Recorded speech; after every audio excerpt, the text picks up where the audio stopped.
Salut tout le monde, c'est Jeanne et je vous retrouve encore aujourd'hui pour une nouvelle émission coupée en 4. Le principe de ce rendez-vous, c'est de couper les cheveux à un nouvel invité qui me confie son histoire. En gros, une coupe de cheveux, c'est un témoignage de vie.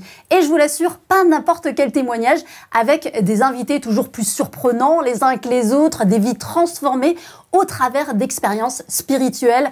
Car oui, j'ose le dire, Dieu n'a vraiment pas dit son dernier mot. Et s'il y en a qui pensent que d'être chrétien, c'est beaucoup trop ennuyeux, eh bien, je crois bien que vous êtes tombés dans la bonne émission. Ah, ben voilà. Coiffure coupée en 4, bonjour. Oui, c'est pour un rendez-vous, c'est parfait. C'est à quel nom? Romain. Romain Lagache. Ok. Je vous attends. À tout de suite.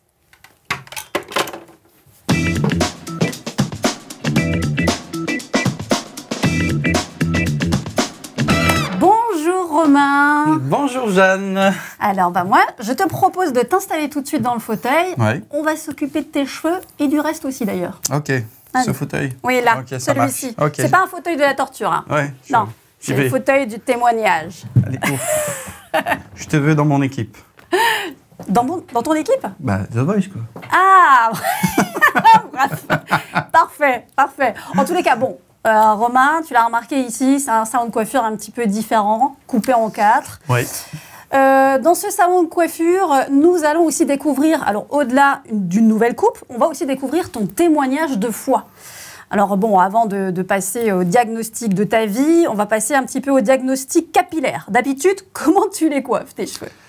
D'habitude, je les coiffe assez court sur le côté, puis un petit peu au-dessus avant que j'ai plus de cheveux pour les redresser, quoi. Voilà. Parce que ça se dégrade un petit peu, autant n'emporte le vent, en fait, tu vois. D'accord. Bon, on va rafraîchir tout ça, quoi. Voilà, exactement. Ok. Bon, toi, tu es né à Besançon, donc en France, et tu dis que tu es un mélange somptueux d'une maman danseuse classique et d'un papa parachutiste. Ouais, commando parachutiste, puis avant, punk. Punk? Ouais, un vrai punk, fan de téléphone, qui arrachait les fauteuils en concert et tout. Ouais, puis ils se sont mélangés, et puis résultat, tadang! Voilà. Résultat, Romain. Bon, c'est plutôt pas mal quand même, hein. Ça va. J'espère. Et j'espère en tous les cas que je vais pas amocher tout ça. Mais non, mais je suis sûre que tu me fais confiance. J'ai peur pour mes oreilles, mais ça devrait aller. Non, mais ça va aller. J'ai une bonne assurance. Donc toi, Romain, pour parler un petit peu de toi quand même, parce qu'on est là pour ça, tu viens du milieu du sport et du domaine de la santé, c'est ça? Ouais, c'est ça. En fait, j'ai fait des études dans le sport. J'ai failli être sportif de haut niveau. Puis d'ailleurs, j'ai fait un choix après entre les études, servir Dieu. Et puis j'ai continué du coup dans une filière sportive dédiée à la prise en charge de gens qui sont atteints de handicap, de maladies chroniques ou de vieillissement. Et puis, ça m'a amené même à faire des études en fac de médecine. Et puis après, toujours dans cet esprit un peu de servir, j'ai fait pendant mes études la réserve militaire parce que j'avais vraiment envie de servir et puis de tester les choses. Puis après, j'ai été jusqu'à aujourd'hui pompier volontaire aussi dans la ville où je suis. Ouais, voilà. D'accord. Et toi, tu as eu la chance d'être né dans une famille chrétienne en fait. Tes parents étaient jeunes chrétiens, c'est ça? Ouais, en fait, mes parents, ça a été une conversion radicale parce que, ils avaient une vie qui était loin du Christ et un jour, vraiment, ça a été une révélation très forte où toute leur vie a été pliée et avec un engagement, mais radical dès le départ. Et en fait, on est né là-dedans, donc quand j'avais 2 ans, mes parents sont partis implanter une église et en fait, on n'a fait que ça. Jusqu'à mes 20 ans, j'ai suivi mes parents en France et à l'étranger dans des implantations d'églises où il y avait des fois qu'une poignée de personnes et faire grandir tout ça. Donc ouais, c'était une sacrée école de la vie. Ouais, des parents très engagés. Bon, toi aujourd'hui, tu es un homme marié, tu viens d'avoir ton 3e enfant. Ouais. J'ose dire que toi aussi, tu es aujourd'hui un chrétien engagé. Et je crois par ailleurs que cet engagement, tu l'as vécu très jeune finalement. Et c'est ce que nous découvrirons dans la partie coupe de cette émission.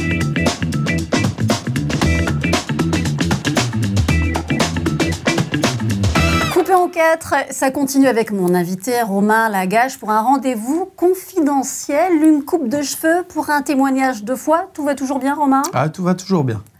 Alors certains disent que naître dans une famille chrétienne ne fait pas de nous un chrétien. Mais pour toi, je crois que la révélation de Dieu s'est faite finalement très jeune, en fait. Oui, en fait, ma mère, elle a vraiment pris le temps, que ce soit avec moi ou ma sœur, de nous annoncer l'évangile dès tout petit. Parce que c'est pas parce que l'on grandit dans une famille chrétienne que notre cœur est abandonné au Christ. Et puis, pour ma part, c'est aux alentours de 6-7 ans. Un soir, ma mère elle nous a vraiment parlé de l'Évangile. Et alors, ça fait un peu rire les gens parce que c'est le livre un peu fort de la Bible, l'Apocalypse. Et elle nous a parlé du retour du Christ. Et ce soir-là, je me suis dit, quand Dieu va revenir, je veux vraiment aller avec lui.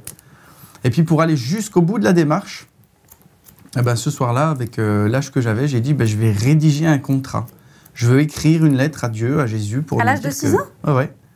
Et je l'ai toujours dans ma Bible. Je l'ai signé et je l'ai toujours dans ma Bible. Et ma mère m'a rappelé il y a quelques années qu'après, j'étais allé vers la fenêtre et j'avais dit à Dieu, vas-y, prends-le, garde-le, voilà, je te l'ai donné. Et puis, par la grâce de Dieu, mon cœur est resté attaché à la foi, voilà, tout au long de ma croissance, mon adolescence. Voilà, c'était... Ouais. Et d'ailleurs, je crois que même, pour la petite anecdote, au lycée, alors toi, ton leitmotiv, c'est passion et action. Et au lycée, justement, déjà que ce soit les élèves, les camarades et même les pions qui étaient là, t'appelaient le pasteur, en fait? Ouais, il m'appelait pasteur. Ah, ouais, pasteur. Pasteur tout court, tu vois. Pasteur. Pasteur, ça va? On te nommait même pas Romain, on t'appelait pasteur. Non, mais même les surveillants, c'était dingue. Mais ça, c'était... c'est quelque chose de fort parce que j'ai vraiment essayé d'avoir un témoignage toujours. Ouais. Et de tenir ce témoignage. Je ne dis pas que j'ai été parfait, loin de là.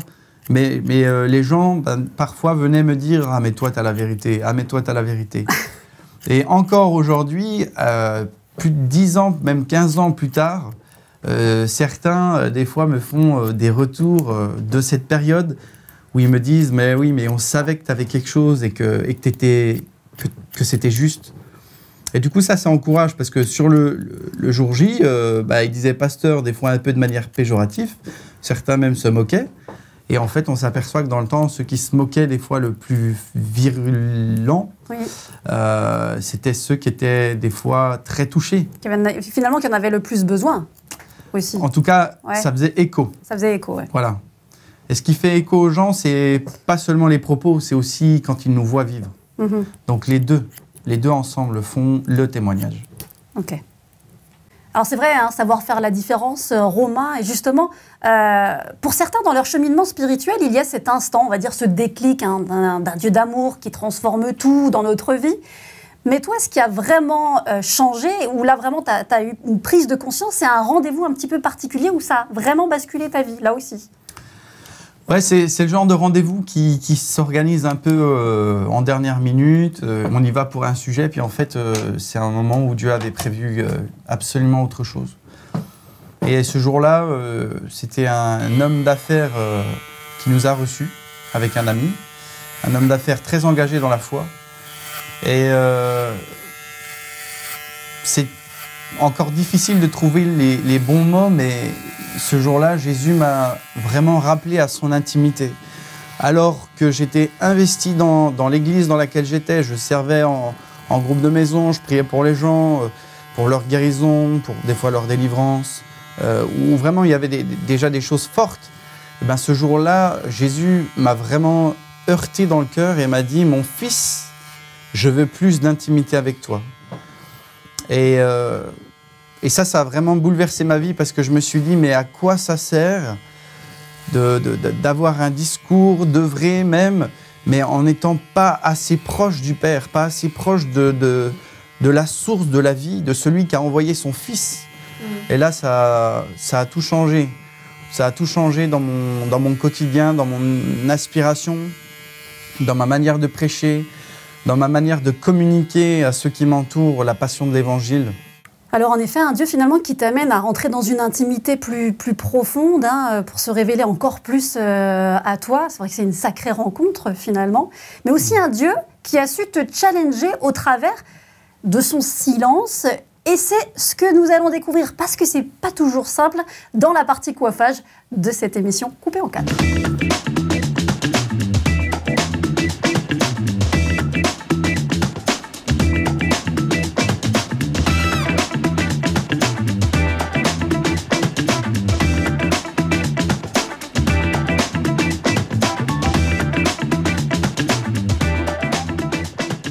Alors on poursuit dans cette émission coupée en 4, ce salon de coiffure vintage avec toi, Romain Lagache. Alors nous en sommes au coiffage et nous évoquions ensemble dans la coupe toutes les choses extraordinaires que Dieu a fait dans ta vie, un Dieu très présent depuis tout petit qui a marqué ton cœur, ton parcours de tellement de manières on va dire, mais un jour ça a été le silence complet qui s'est fait entendre et là un peu la traversée du désert finalement.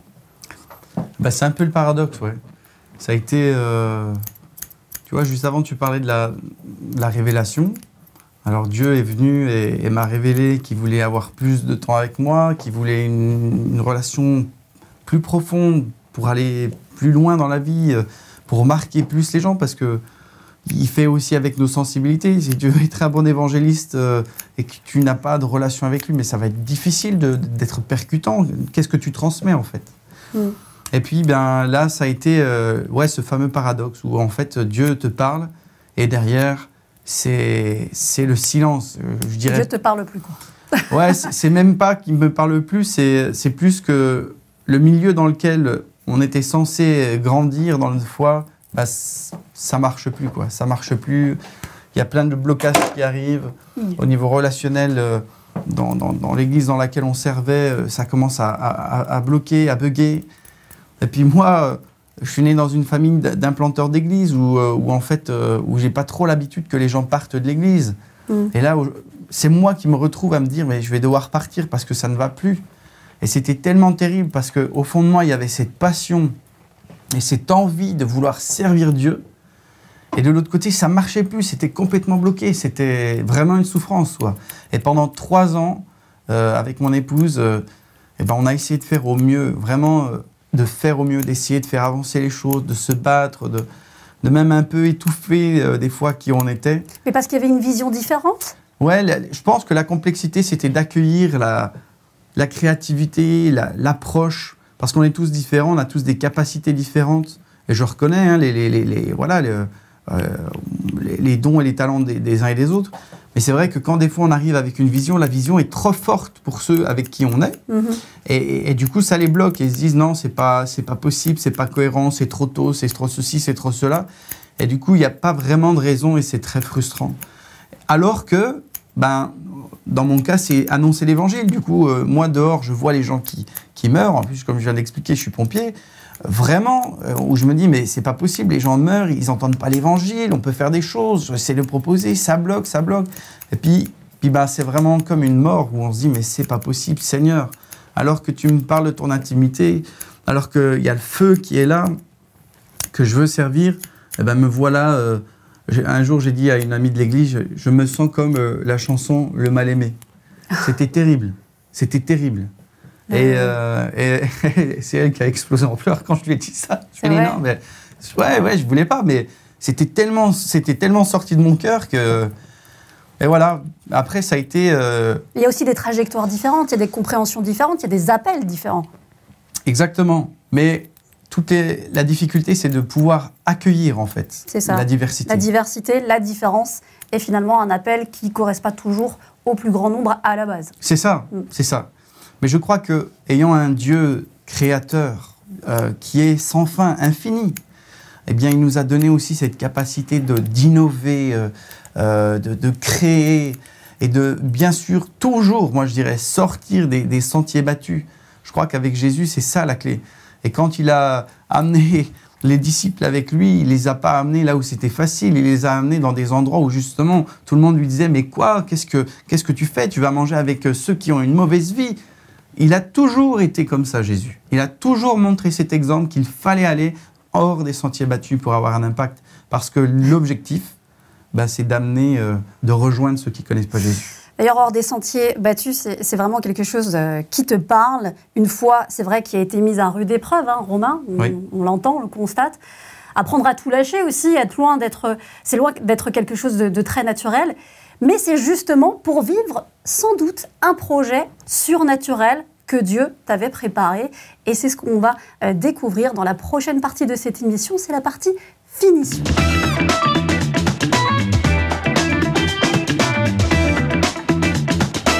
On poursuit et on finalise notre coupe de cheveux, mais aussi ton témoignage, Romain. Alors moi, c'est vrai que je suis juste épatée par ton parcours, touchée aussi par cette foi qui t'anime depuis l'âge de 6 ans. Dieu t'a fait vivre des choses extraordinaires et je crois que le projet le plus dingue, c'est celui que tu es en train de vivre maintenant. Ouais, toujours avec cette passion de vouloir avancer, de vouloir servir Dieu, en fait, il n'a pas manqué à répondre. Et tout s'est passé un soir en 2019 où, en famille, on avait décidé d'aller à Madagascar avec nos 2 enfants à l'époque pour aller justement retrouver mes parents qui sont missionnaires là-bas. Et l'idée, c'était de montrer aux enfants où habitent papy et mamie. Et un soir, donc sur ce 1 mois où on était sur place, on décide d'aller au restaurant ensemble en amoureux avec mon épouse et juste avant d'aller ensemble au restaurant, je lui dis « Attends, je vais te montrer un petit peu les rues, les bas quartiers pour te montrer la réalité de la vie là, ici. » Et du coup, on prend ma caméra et on descend. Donc déjà, on commence, on côtoie pas mal de prostituées parce qu'il y a quand même beaucoup de prostitution. Et puis, quelques dizaines de mètres plus tard, on se retrouve nez à nez avec des enfants en dizaines qui dormaient vraiment par terre sur des bouts de carton. Et là, c'est un truc un peu spécial qui s'est passé parce que quand c'est divin, on n'a pas toujours les mots. Comme dirait l'apôtre Paul, c'est immuable. Ouais. Et en fait, c'est comme si Dieu, à ce moment-là, nous a dit « c'est eux, votre appel ». Et en gros, c'est comme si on avait simplement un petit laps de temps. Des fois, Dieu il nous laisse vraiment du temps pour faire des choix, pour grandir, etc. Puis des fois, c'est maintenant. Et c'était comme si là, il nous disait c'est maintenant qu'il faut répondre. Ça fait 2 semaines que l'on était à Madagascar, donc 2 semaines sur 4. Et ce soir-là, on a dit ok, on va changer de vie. Mais est-ce que c'était aussi limpide pour toi que pour ton épouse? Vous l'avez eu en même temps, en fait? Parce que des fois, c'est pas toujours évident d'embarquer comme ça les autres dans ce projet complètement incroyable, finalement. C'est pas simple. On va pas aux États-Unis, on va pas... oui, c'est sûr. On va à Madagascar pour aller aider les enfants des rues, quoi. C'est ça, c'est sûr. En fait, il y a vraiment eu, au fond de nous, cette envie de faire quelque chose. Et après, le cheminement, par la suite, il a été différent. Mais ce soir-là, c'est comme si Séverine, elle me disait, mais il faut faire quelque chose, Romain, il faut faire quelque chose. Et je lui disais, là, on ne peut rien faire. Là, ce soir, on est complètement démunis, on n'a pas de moyens. Mais par contre, on a la possibilité de faire un choix de vie. Et un choix de vie, c'est beaucoup plus important que de donner simplement quelques euros à des enfants, là, parce que tu ne vas pas changer leur vie, en fait. Et derrière, bien, on a commencé à construire les choses. On est rentré en France, Séverine a commencé à faire des cartons parce que l'objectif, c'était d'être dans une dynamique. Et puis, en fait, pendant 1 an et demi, on a travaillé à un projet. Et ce projet est en train de se concrétiser puisqu'on a vendu notre maison, on a donné notre voiture, on a gardé un petit peu de nos affaires et on a tout envoyé en conteneur à Madagascar. Et on décolle dans quelques semaines avec notre dernier enfant de quelques mois. Wow. Pour aller ouvrir un orphelinat, quitter tout notre confort, quitter nos emplois, servir par la foi auprès des plus pauvres, auprès vraiment des enfants des rues, pour juste avoir de l'amour en action, vraiment, l'amour en action, les aider là où ils sont, les rejoindre, c'est ce que je te disais tout à l'heure, aller les rejoindre là où ils sont. Alors c'est un vrai challenge, mais Dieu nous a mis la paix dans le cœur et il nous a proposé de faire. De relever cette mission. Et ce que j'ai l'habitude de dire, c'est quel roi, quel seigneur enverrait une armée sans logistique? Alors la première ligne, c'est en première ligne, mais la logistique, elle te suit. Et quand Jésus t'envoie dans un truc comme ça, Des fois, tu pars avec 10 000 questions auxquelles tu as toujours 10 000 questions. Tu n'as pas 10 000 réponses. Mais derrière, tu sais qu'il y aura la réponse, il y aura l'abondance. Dieu ne laisse jamais personne. Dieu nous donne avec la vision, finalement, la provision. Est-ce qu'on peut le dire comme ça, finalement, aussi? C'est exactement ça. Alors Romain, nous voici à la fin de ta nouvelle coupe de cheveux. Dans un instant, tu vas découvrir et tu pourras me dire, moi, si j'ai bien travaillé. Mais ce sera aussi l'instant où on aura un de tes précieux conseils pour nous aider à marcher dans notre vie avec Dieu, avec Jésus, pour donc le dernier regard dans le miroir de cette émission coupée en 4. Hâte de voir ça.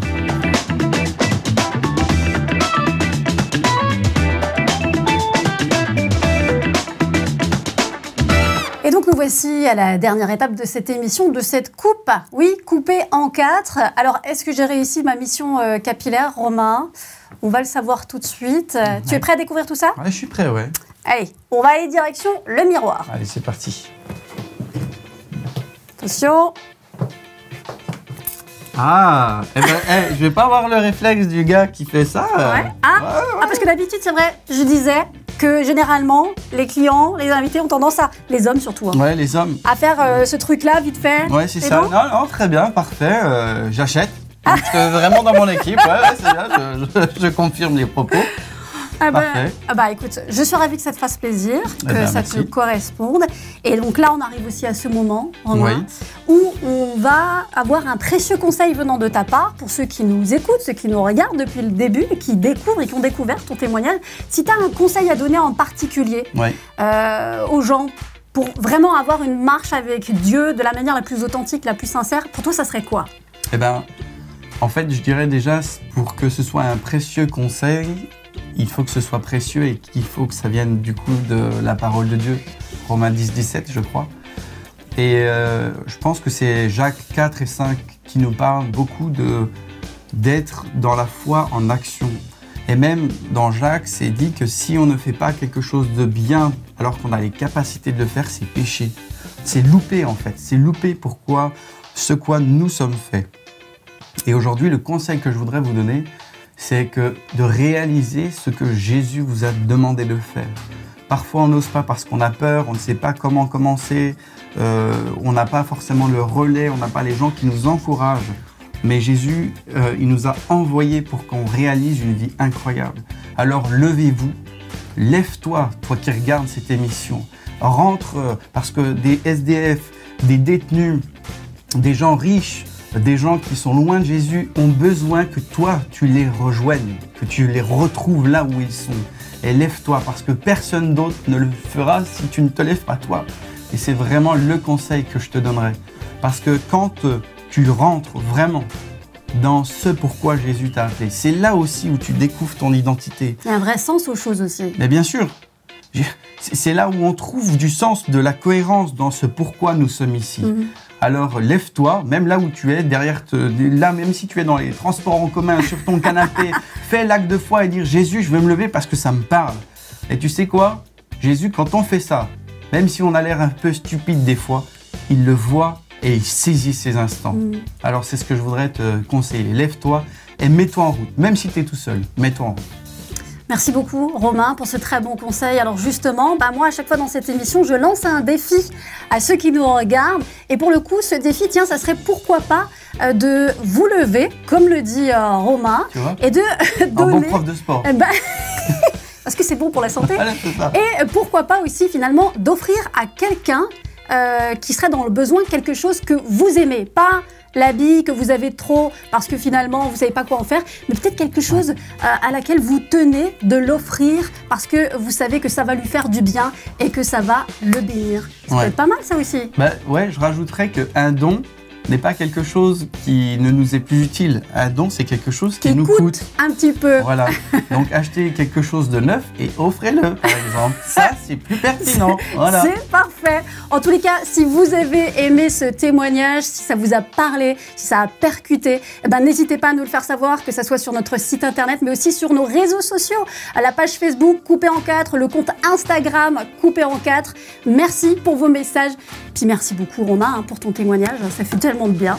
Merci pour ton invitation. Merci pour tout ce contexte, cette idée. Et puis surtout, abonnez-vous à la page YouTube. Exactement, abonnez-vous et puis on se donne rendez-vous bien sûr pour une nouvelle émission Coupé en 4 avec un nouvel invité.